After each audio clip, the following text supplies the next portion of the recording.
राही मासूम रजा जी के बहुचर्चित उपन्यास आधा गांव के पिछले एपिसोड में हमने जाना कि फुन्नन मियां के जेल से वापस आते ही गांव में रौनक लौट आती है। उत्तर पट्टी और दक्षिण पट्टी वाले अपने सभी गिले शिकवे भुलाकर ये भूल जाते हैं कि फुन्नन मियां जो है वो टाट बाहर कर दिए गए हैं। उनका स्वागत करने के लिए बाहर आ जाते हैं कुछ मीर साहिबान को छोड़कर। उसके साथ ही हमने जाना किस तरीके से सलमा और तनु की शादी तय हो जाती है और जैसे जैसे शादी का दिन करीब आता जाता है तनु के मन में अंधेरा और बढ़ता चला जाता है। पूरे मजमे में भी वह खुद को अकेला पाता है। एपिसोड हमने यहीं खत्म किया था और अब हम इसको यहीं से पिक करेंगे, तो चलिए मेरे साथ। जय भीम, मैं शालिनी और आप देख रहे हैं अंबेडकर नामा। ये बात किसी को नहीं मालूम थी कि तनु के भीतर कैसा तूफान आया हुआ है, इसलिए घर में बड़े इत्मीनान से गालियां गाई जाने लगी। बोली बोले ना तोरी बोली सुने कोतवाल, बोली बोले ना बड़की बहनिया का 5 रुपया, छुटकी बहनिया अनमोल, बोली बोले ना। लेकिन ये सादा गालियां गुदगुदाने की कला जैसे बिल्कुल भूल गई थी। लड़कियां ठट्ठे मार मार कर हंस रही थी, बूढ़ियां शर्मा रही थी। रब्बन बी की इकलौती आंख में एक बड़ा सा चिराग जल रहा था और उस चिराग ने पूरे सैयद बाड़े ही नहीं पूरे गांव को जगमगा रखा था। मगर तन्नू के चारों तरफ गुप अंधेरा था, क्योंकि उसे यह नहीं मालूम था कि उसकी प्रेम कहानी कोई पहली प्रेम कहानी नहीं है जो अनकही रह जाने वाली है। उसे नहीं मालूम था कि शरीफों के घरों में ऐसी अनगिनत कहानियां अनकही रह चुकी हैं और शायद ऐसी अनगिनत कहानियां अनकही रह जाने वाली हैं। और चूंकि उसे यह भी नहीं मालूम था, इसलिए वे अपने आप को अकेला पा रहा था और उसके कंधे खुद अपनी मोहब्बत के बोझ से झुके जा रहे थे। उसने करवट ली। अंदर से औरतों के बोलने की आवाज अब तक चली आ रही थी। उसने घड़ी देखी। रेडियम डायल वाली उसकी घड़ी वक्त बताने के बाद जैसे मुस्कुरा रही थी। उसने अपने चारों तरफ वीरानी को देखा। वह बिल्कुल ही अकेला था। शादी की तारीख पड़ जाने के बाद उसने अंदर आना जाना बिल्कुल बंद कर दिया था। जाड़ों की रातें तो कमरे में गुजर गई, मगर गर्मियों की रातें काटने के लिए उसे बाहर निकलना ही पड़ा। थोड़ी ही दूर पर नीम के नीचे कम्मों की चारपाई थी, मगर उस चौघट से भला किसका वक्त कैसे गुजर सकता था। वह तो हर वक्त होम्योपैथी में डूबा रहता था और जो वक्त होम्योपैथी से बचता वह उसे सईदा को याद करने में गुजार दिया करता था। लेकिन यह बात भी उसी को मालूम थी कि वह सईदा को याद कर रहा है। मतलब हर नौजवान को अपनी मोहब्बत के बारे में खुद ही पता था, किसी और को नहीं पता चलने दिया था इन लोगों ने। कहा भाई कौनो नुस्खा उसका सोच रही हो का? तनु ने पूछा। नहीं साहब, कम्मू ने लुंगी को घुटनों के नीचे सरकाते हुए कहा। हम तो ई डॉक्टरी शुरू करके फंस न गए। हकीम साहब और उम्माद तो हमरा सलामो लेवे के रवादार न हैं। मतलब हकीम साहब और उनका बेटा उब्बाद जो है वो अब इनसे बात नहीं करता, क्योंकि उनके गांव में होते हुए कम्मो ने भी अपनी डॉक्टरी शुरू कर दी है।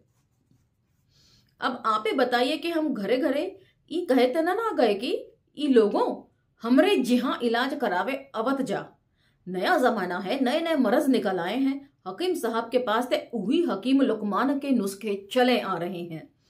तब भला कोई कैसे अच्छा होए। एक दिन हमें बुला के कहिन के तुम गिरफ्तार हो जाइयो हो और पता नहीं कि और का कह डाले। कम्मू ने जैसे उकता कर बात खत्म कर दी। तकिए के नीचे से बीड़ी का एक बंडल निकाल कर उसने एक बीड़ी सुलगा ली। तनु ने भी एक सिगरेट सुलगा ली। तनु को भी ये मालूम था कि कम्मू की डॉक्टरी ने गांव में एक हंगामा खड़ा कर दिया है।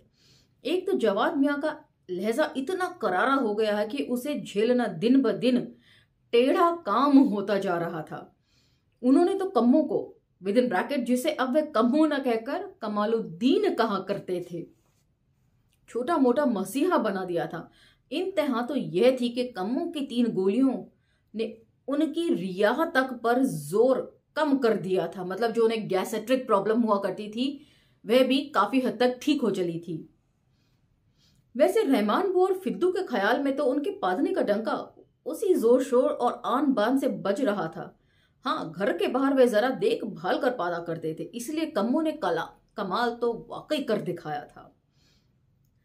लेकिन कम्मो के डॉक्टर जिस बात ने चला दी वह यह थी कि उसकी दवाएं उपबात के दवाखाने की दवाओं से सस्ती होती हैं, और सबसे बड़ी बात तो यह कि अंग्रेजी दवा फिर अंग्रेजी होती है।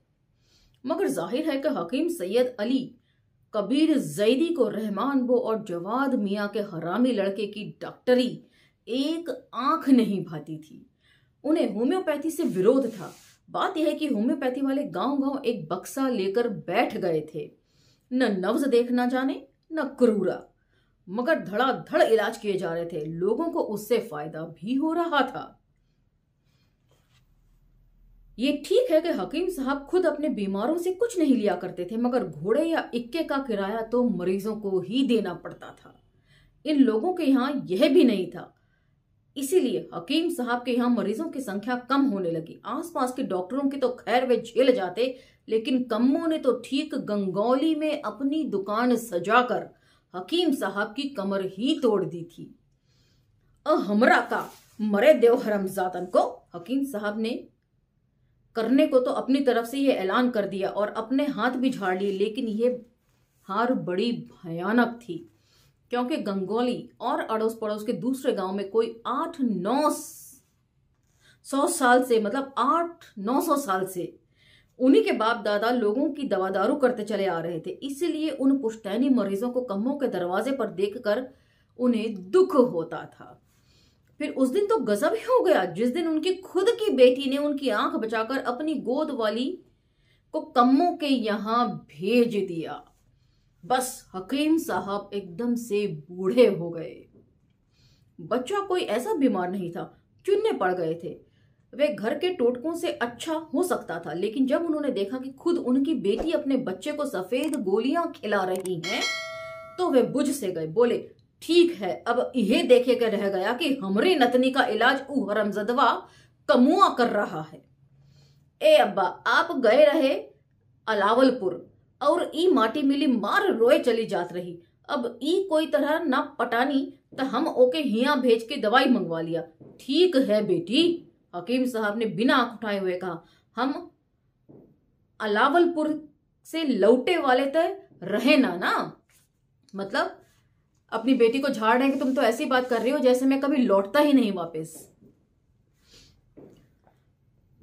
फखरून के पास इस बात का कोई जवाब नहीं था, इसलिए वे अपने बेटे बिक्कू को मारने लगी, जो उस वक्त दालान के दर में खड़ा अपने पेशाब की धार इधर उधर नचा रहा था। मगर हकीम साहब फखरून को इस बात पर डांटे बिना घर के बाहर चले गए। फखरून बिल्कुल हक्का बक्का रह गई, क्योंकि अब तक ऐसा नहीं हुआ था कि उसने बिक्कू को मारा हो और हकीम साहब ने उसे डांटा ना हो। गनी जुलाहा हौज के किनारे उकड़ू बैठा बीड़ी पी रहा था। हकीम साहब को आता देख झट से खड़ा हो गया। हकीम साहब अपनी चारपाई पर उल्टे हुए बिस्तर की टेक लगाकर बैठ गए और जली हुई चिलम के कश लेने लगे। गनिया लपक कर दूसरी चिलम भर लाया। उसे फूंक फूंक कर उसने हुक्के पर जमा दिया। बदरुनिया की हालत बहुत बिगड़ गई बाय, गनिया ने कहा। तो हम क्या करें बे? हकीम साहब ने सवाल किया। डॉक्टर कमालुद्दीन कि हाँ कहे नहीं जाते हो? तनियों के देख लीजिए। हम ना देखेंगे बहनचोद। माफ कीजिए, आगे भी ऐसे ही गालियां मिलेंगी। जमीन हम दें, तर त्योहार पर इनाम हम दें, घर बनाए को बांस पटलो हम दें, मरो तो कुब्र के वास्ते जमीन हम दें। और इलाज करी है डॉक्टर सैयद कमालुद्दीन जैदी। अब ये जमाना आ गया है कि रहमनवा बो का लड़का गंगौली में दवा दारू करे लगा। हम तो न जाते रहे मालिक, कन्या ने कहा। बाकी हम माधव मियाँ जोर जबरदस्ती से भेज दें ते हम मादे से जाके कहे न कहता कि बदरुनिया की हालत बिगड़ पाए। हिया का करे आया है, हमें मुर्दा जलावे का नुस्खा ना मालूम। गनिया उनके पांव दबाने लगा। धीरे धीरे हकीम साहब लेट गए। गनिया बदरुनिया की हालत सुनाता रहा और हकीम साहब अपनी बारीक कतरी हुई मूंछों को दांतों तले कुचलने की कोशिश करते रहे। ओ को जल्दी से बिहा दे, हकीम साहब ने राय दी। अब बकर बकर मुंहवा क्या देख रहा तैं? गनिया ने यह सुनकर भी उनके पांव दबाता रहा। हकीम साहब चुपचाप हुक्का पीते रहे और दिल ही दिल में अपनी बेटी फखरून को डांटते रहे कि अब जो लोगों को मालूम होगा कि खुद हकीम अली कबीर की नतिनी या नवासी का इलाज कमुआ कर रहा है, तो उनके यहाँ कौन आएगा? सवाल आमदनी का नहीं था, क्योंकि हकीमी उनका पेशा नहीं था, सवाल था इज्जत आबरू का। अगर गनिया को कम्मों के यहां हम्माद ने भेजा था तो इसका मतलब यह हुआ कि उसे डॉक्टर बनाने में दक्षिण पट्टी वालों की हरामजदगी है। नहीं तो उसकी यह हिम्मत नहीं हो सकती थी कि अपने घर पर डॉक्टर कमालुद्दीन का बोर्ड लगा लेता। या अली, वे करा कर उठ बैठे। हम क्या करें अब? उन्होंने गनिया से कहा। सुखरमवा की माई को बुला के पेट ओट मलवा। गनिया चला गया। हकीम साहब हौज के किनारे बैठकर वुजू करने लगे। तो वुजू क्या है ये नीचे फुटनोट में दिया हुआ है, वो मैं आप लोगों के लिए पढ़ देती हूँ। नमाज पढ़ने से पहले जो मुंह हाथ धोया जाता है। ए भाई, अनवारुल हसन बता रहे हैं कि कलकत्ते में बलवा हो गया। मौलवी बेदार ने बड़े फाटक में पांव रखते रखते कहा। बड़ी मार काट भई है। कहे बात पर बलवा हो गया? हकीम साहब ने पूछा। अरे उहे पाकिस्तान की कौनो बात भई होए है। मौलवी बेदार उसी चारपाई पर लेट गए जिस पर हाकिम साहब लेटे हुए हुक्का पी रहे थे। ला हौल बिला कुव्वत। हकीम साहब ने कहा, तोरी बात सुने में भूल गए कि कुल्ली किया रहा कि न किया रहा। अरे अरे अरे, ई का कर रहा बे भैंचोद। उन्होंने अपने हलवाहे के लड़के को डांटा जो इमाम चौक पर गोली खेल रहा था। ई हरन रहना कहाँ है रे? सुन रहे ई हरामजादे हिंदू मुसलमानों के घरे में घुस घुस के कत्ल कर रहे। मौलवी बेदार ने कहा, बाकी मुसलमानों कौनो बड़े हललजादे ना हैं। हकीम साहब ने नाक धोते हुए कहा। मतलब कह रहे हैं कि कोई भी तो कम नहीं है, क्या हिंदू क्या मुसलमान, सब एक से बढ़कर एक हैं। बाकी ओठरा कौन खोजिस। उन्होंने नमाज की चौकी पर बैठते हुए कहा। फिर वे अल्लाह अकबर कहकर जा नमाज बिछाने लगे। ना ही ई कांग्रेस वालन हिंदुओं का दिमाग बिल्कुल खराब कर दिहिन है। मौलवी बेदार ने कहा। अल्लाह अकबर। हकीम साहब ने नमाज की नीयत बांध ली। मौलवी बेदार उमर उल कैस के किसी कसीदे का कोई शेर गुनगुनाने लगे। तो यहां उमर उल कैस को नीचे फुटनोट में दिया हुआ है कि वे कौन हैं। इस्लाम से पहले का अरब शायर। उनका कसीदा का कोई शेर गुनगुनाने लगे और अपनी जमींदारी के झगड़ों पर सोचने लगे। वे बहुत दिनों से मंगेर पर वाली जमीन पर दांत गड़ाए हुए थे। तो मंगेर क्या है ये भी नीचे फुटनोट में दिया हुआ है। गंगौली में एक ताल का नाम है मंगेर। मगर हकीम साहब से डरते भी थे, इसलिए इस मामले में खुलकर हाथ डालना नहीं चाहते थे। उस जमीन पर फुन्नन मियाँ और हमाद मियाँ भी नजर गड़ाए हुए थे।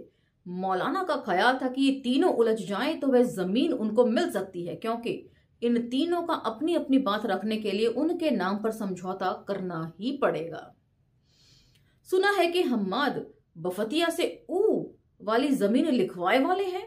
उन्होंने हकीम साहब से कहा जो नमाज पढ़कर तस्बीह पढ़ रहे थे। और फुन्नन बफतफिया से कहीन है कि अगर लग रहा है कि फुन्नन फिरो जेल जाए की फिराक में है। हकीम साहब ने कहा ऊ जमीन हमरी है, हम्माद और फुन्नन की ऐसी की तैसी।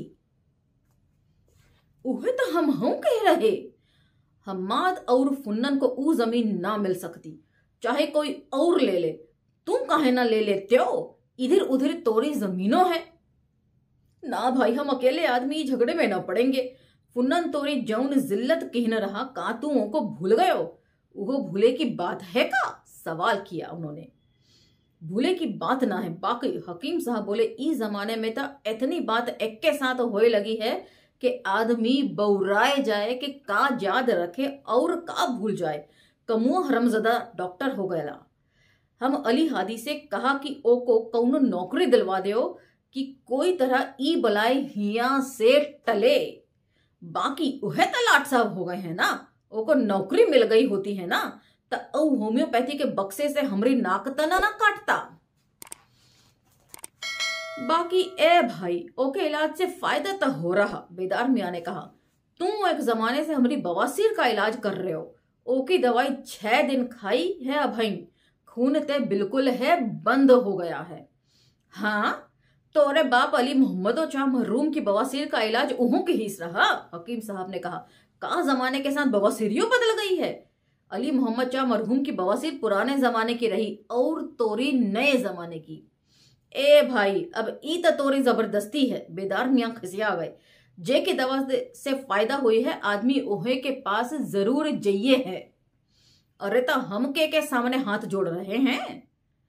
हकीम साहब का बूढ़ा चेहरा गुस्से से लाल हो गया और बेदार मियाँ के जाने के बाद भी वे देर तक बड़बड़ाते रहे।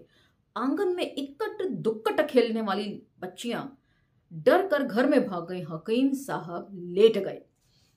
अरे तनी चिलम भर लिया और रे, उन्होंने हाँक लगाई। ई बेदार का कहते रहे भाई। हुसैन अली मियाँ नीम के तनके से दांत खोदते हुए आए और कपड़े की एक कुर्सी पर बैठ गए। आए रहे हमें चराए, मतलब हर कोई एक दूसरे की टोह ले रहा है।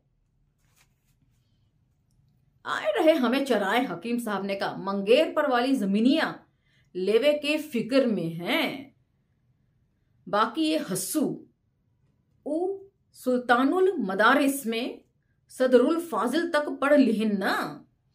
तो यहां पर दो चीजों को फुटनोट में दिया हुआ है। एक है सुल्तानुल मदारिस, उसको पहले लेती हूं। उसका मतलब है लखनऊ में शिया धर्मशाला का एक कॉलेज है, उसका नाम है। और सदरुल फाजिल क्या है ये भी नीचे फुटनोट में है, सुनिए। उसी कॉलेज की सबसे बड़ी डिग्री है। तक पढ़ लिहिन तक का जमींदारी करे भी आगवा। हम कहा कि तू ले लियो वो जमीन, बस लगे बगल झांके। वे मुस्कुरा दिए कि मतलब बड़ी बड़ी डिग्रियां हासिल कर ली तो क्या जमींदारी भी संभाली लोगे? जमींदारी तजुर्बे से आती है, ये हकीम साहब का कहने का मतलब है। बाकी ईत हम हों सुन रहे कि फुंडन उस जमीनिया को जोतवाए की फिक्र में है। हुसैन अली मियाँ ने कहा, ऊ का जोतवाएंगे है ओके। हकीम साहब बोले, जमानत मुचलका करवाए देंगे और हम्माद में ई हिम्मत ना है। लाला को समझा बुझा दिया हो ना। लाला की तक कांग्रेसियन ने गांड फट रही। हुसैन अली मियाँ ने कहा, क्षमा कीजिए इसी तरह की शब्दावली आगे भी है। ऊ ससुर अब का करे हैं, बाकी हम कह रहे हैं कि का जमाना आ गवा है। सुख रमवा का बेटा परसू रमवा जेल से आते ही नेता हो गया। गांधी टोपी पहिन मार तकरीर करता घूम रहा कि जमाना बदल गया, अब जमींदारन का जोर जुल्म ना चली है। तू सुखरमवा भेंचोद को बुला के समझा काहे ना देते हो? अरे ऊ नेता का बाप है साहेब, ऊ अब हमरी ना सुनी है। तो अब मैं बार बार क्षमा नहीं मांगने वाली हूं क्योंकि हर लाइन पे कोई ना कोई गाली है, कहां तक क्षमा मांगूंगी मैं भी। नेता की मां के तनु को आता देखकर उन्होंने थूक की तरह उस गाली को घोंट लिया। ई तो चांद की तरह कहां डूब गए रही हो जी? तनी गाजीपुर चले गए रहे। तनु ने दोनों को सलाम करने के बाद कहा, सब लोग ठीक ठाक है ना? हुसैन अली मियाँ ने पूछा। जी हाँ, चचे की तबीयत तनी खराब है मगर कोई घबराए की बात ना है, सब लोग आहू गए हैं। बस मंझले अब्बा और चचा रह गए हैं, वो लोग जुमरात तक आ जाइए हैं। जुमरात को आए वाले हैं तो फिर आए के तकलीफ काहे को करना है? हकीम साहब ने कहा, जुम्मे को निकाह है और मंझले अब्बा आ रहे जुमरात को, लियो हुक्का पियो। उन्होंने नेचा उसकी तरफ घुमा दिया। इस बात का इशारा था यह कि अब उसकी गिनती बड़े बूढ़ों में होने लगी है। तन्नू हंस पड़ा। आदा मुझसे नहीं चलता हुक्का, धुआं बड़ा कड़वा होता है। कुद्दन से हम लिखा रहा कि ओके हमरे निकाह में शरीक हों, बाकी ऊ मुर्दे खुदा जवाबो ना दीहिन। अरे बेटा ऊ ता ऐसा फंस गया कि हम तुम्हें का बताएं। हकीम साहब ने एक तकरीर कर डाली कि तहसीलदारी का काम कितना मुश्किल होता है और उस पर से कांग्रेस ने नीच जात वालों को सर पर चढ़ाकर हुकूमत के काम को और मुश्किल बना दिया है। खुदा समझे इस गंधियन से। बाकी ऊ हमें लिखिन हैं कि आए की पूरी कोशिश करी है, बाकी ई दंगा फसाद भइला तक कैसे आई हैं बेचारो। हम ई पूछ रहे हैं बेटा कि लोग बाग एकदम में से पगला गए हैं का? बिना बात की बात पर लड़े जा मरे हैं। मोटर के हॉर्न की आवाज सुनकर वे रुके। ए भाई, गांव में ई मोटर के का बोल रहा? अनवारुल हसन की बीवी बीमार है ना? हुसैन अली मियाँ ने कहा, सुन रहे हैं कि शहर से त्रिलोकीनाथ डॉक्टर आए हैं। वह आए हुए हैं चाहे त्रिलोकीनाथ की कौन जरूरत पड़ गई? हकीम साहब ने पूछा। कमुआ हरम जदवे को काहे ना दिखान लिहिन? हम ही देख रहे हैं कुछ दिन से कि आप कमुआ का नाम सुनते ही ढेला मार लगिए हैं, हुसैन अली मियां ने कहा। तो यहाँ पर उत्तर पट्टी और दक्षिण पट्टी वाले भी साथ साथ चलती है। कमू की डॉक्टरी से बहुत लोग नाखुश हैं, लेकिन फिर भी उत्तर पट्टी वाले उसको गाली दें, दक्षिण पट्टी वाले बर्दाश्त नहीं कर सकते। हकीम साहब बिल्कुल उबल पड़े, मगर ठीक उसी वक्त गनिया आ गया और आते ही वे त्रिलोकीनाथ की मोटर की शान में कसीदा पढ़ने लगा। बड़ा जवाब है मियाओं पर, बिल्कुल बच के चौक के तजिया लग रही। तौबा कर बहनचो, तौबा कर। हकीम साहब गनिया पर बरस पड़े। तौबा तौबा, देख न रही हो तनु, ई बहनचो मोटर के तजिया से मिलाई रहा। ए भाई, गांव में बड़ी धूम है, बेदार मियां आ गए। देख आयो मोटर, हकीम साहब ने पूछा। बड़ी खूबसूरत है, मौलाना ने कहा, और नरैना मार कुर्सी पर बैठा डॉक्टर साहब से अंग्रेजी में बात कर रहा है। अब ई जमाना आ गया कि कमीने कुर्सी पर बैठे लगे। अरे लखना, हकीम साहब ने आवाज दी, कुर्सियां सब भीतर पहुंचा दे रे, कह दे कि जला के खाना पका डालें लोग। अब यह हुई है, कमीने तब बैठे हैं कुर्सी पर और अशराफ छिपइये हैं मुंह घर में। मतलब सभी लोगों को लग रहा है कि छोटी जात जिन्हें वो समझते हैं वे लोग अब कुर्सी पर बैठेंगे, और बाकी जो मुसलमानों में भी बड़ी जात हैं, शिया हैं, अशराफ हैं, वो सब लोग अब मुंह छुपाते फिरेंगे इनके डर से। ए नाना, बाजी के पेट में बड़ा दर्द हो रहा। फखरून की मंझली बेटी बुन्नी ने दरवाजे से हाँक लगाई। कमुआ हियां भेज दो जल्दी से, हकीम साहब ने जलकर कहा। उन्होंने फैसला कर लिया था कि वे फखरून के बच्चे का इलाज नहीं करेंगे। ई नरैना जा कब रहा? सुन रहे हैं कि सरकार सब फौजियन की छुट्टी खत्म कर रही। हुसैन अली मियां ने खबर दी। ई काहे भाई, फिर लड़ैया होए वाली है का? मार बलवाना हो रहा। सुन रहे हैं कि बिहार के कुल मुसलमान काट के डाल दिए गए हैं। आजकल तू सुन बहुत रही हो। अब ये बहुत इंपॉर्टेंट पॉइंट है, जरा इसको ध्यान से सुनिए। आजकल तुम सुन बहुत रही हो। अरे ई इखबारन का कौनो भरोसा ना है, मतलब न्यूज़पेपर्स का भरोसा नहीं करना चाहिए। ई कौनो माने की बात है कि हिंदुआ सब ख्वामखाहे मुसलमान को काटे डाल रहे हैं। तो मतलब गंगौली में इस तरह का कोई माहौल नहीं है, और गंगौली वाले ये मानने को तैयार नहीं है कि हिंदू मुसलमान के बीच में इतना बलवा हो रहा है और मुसलमान जो है बदस्तूर काटे जा रहे हैं, क्योंकि उन्होंने गंगौली में कभी इस तरह का माहौल देखा ही नहीं।